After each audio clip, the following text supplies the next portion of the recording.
Hi Aquarius, welcome to your April 2020 Astro Update. It's Raina here. So this is a month, I think, for some of you, because it's going to depend upon what's going on in your life right now, where your family could be something that you're focused on. And I'm talking specifically about your family of origin. So your mother, your brothers and sisters. As the month begins, the sun is in Aries. And for you, Aries is the third house of your siblings and even extended family members like cousins and aunts and uncles. It's also the house that deals with teaching and learning. So there might be some kind of an intellectual influence here that has nothing to do with contacting your siblings. But the third house is your local area and your neighbors. This could just be something that is what you're involved with at the moment for whatever reason. And definitely, I should state as well that if you're moving house, for instance, then of course you may be dealing with issues that go along with that. So on the 3rd, Venus goes into Gemini, fellow air sign to you, Aquarius.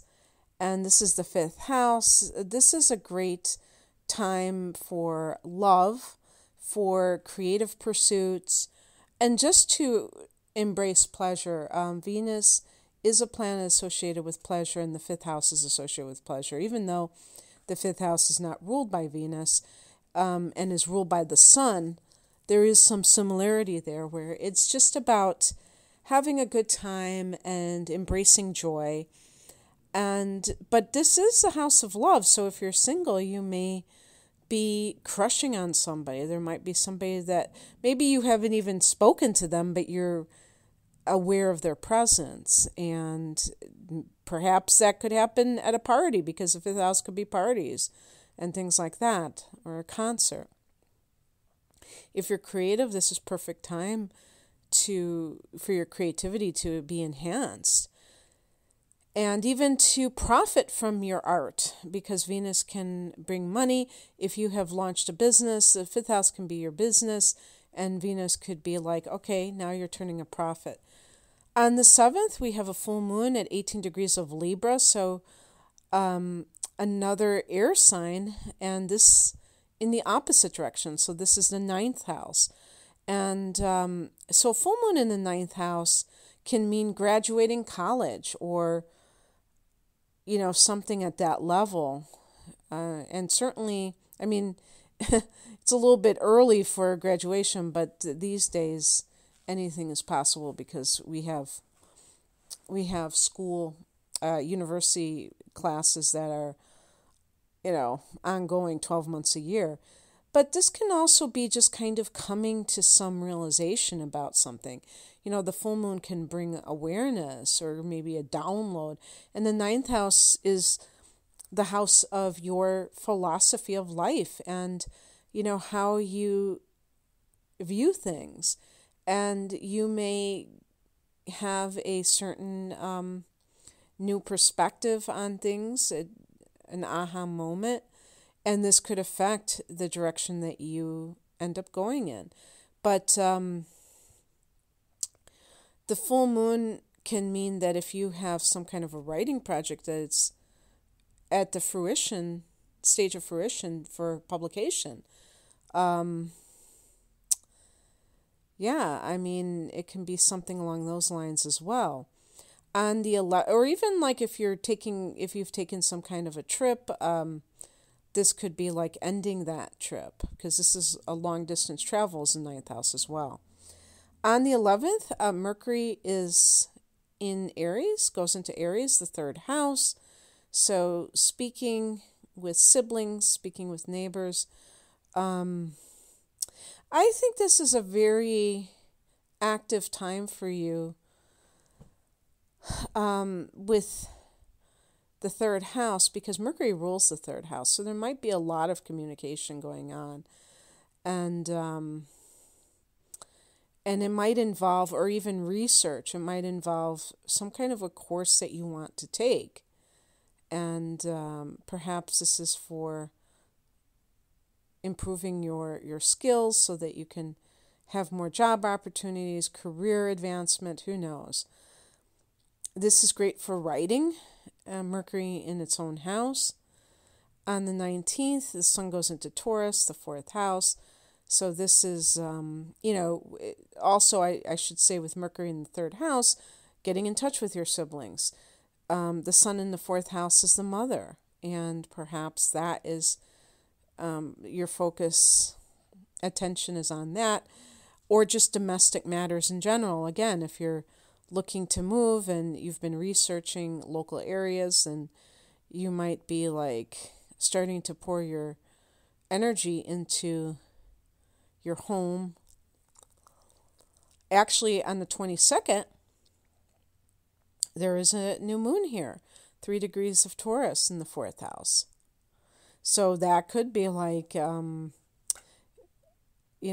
some kind of, buying a new home, or, and it's always possible that this was a done deal and it was just a matter of signing a contract or something like that.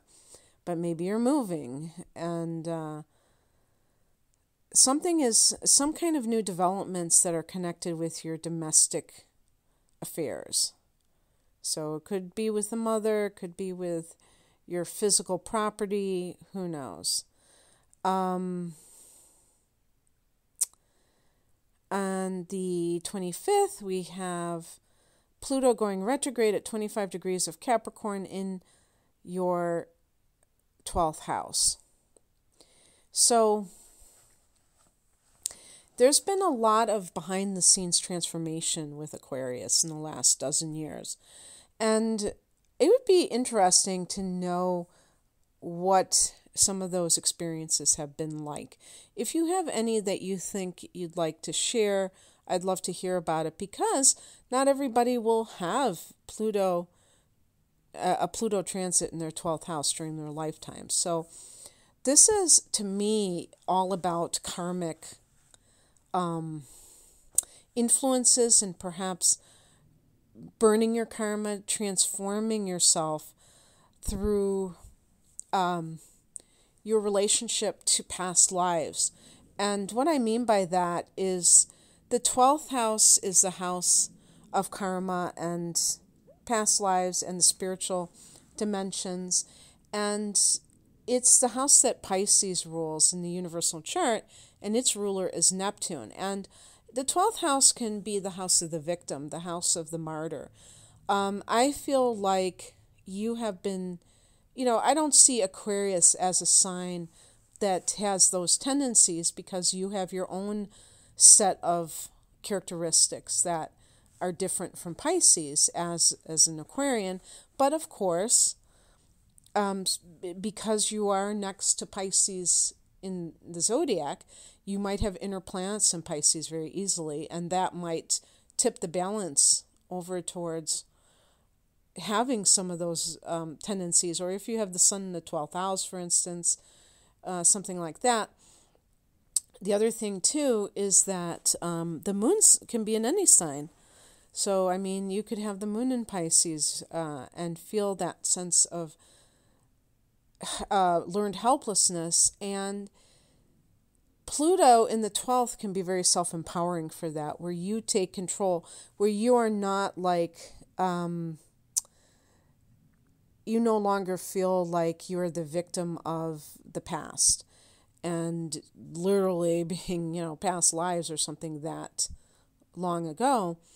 And Pluto retrograde can, take it even a step further, so that you're really rooting out those tendencies, those self-destructive tendencies within yourself that contribute to some of the things that you may have experienced if you do feel like, oh yeah, I've been done wrong by others. And that let's put it this way, it's super duper introspective, but it's also very it's very much about transformation, unflinching transformation that doesn't shy away from looking at the subconscious mind, looking at the patterns that create those deeply ingrained beliefs. And then on the 27th, we have Mercury going into the fourth house in Taurus. So that means that you may be kind of communicating with realtors or signing a contract. This is coming on the heels of the new moon here. So if you have bought a house, you might be signing a contract. Well, it's a lot better time to sign a contract than it was a month ago. So congratulations if you have finally been able to seal the deal. And talking to the mother, thinking about the past, thinking about childhood. Maybe that is connected to Pluto retrograde in the 12th. It's thinking about this lifetime, this childhood, and what you've had to endure, and how has that affected the way that you conduct yourself in terms of, like, do you have these, do you self-sabotage? And, why? And so it's very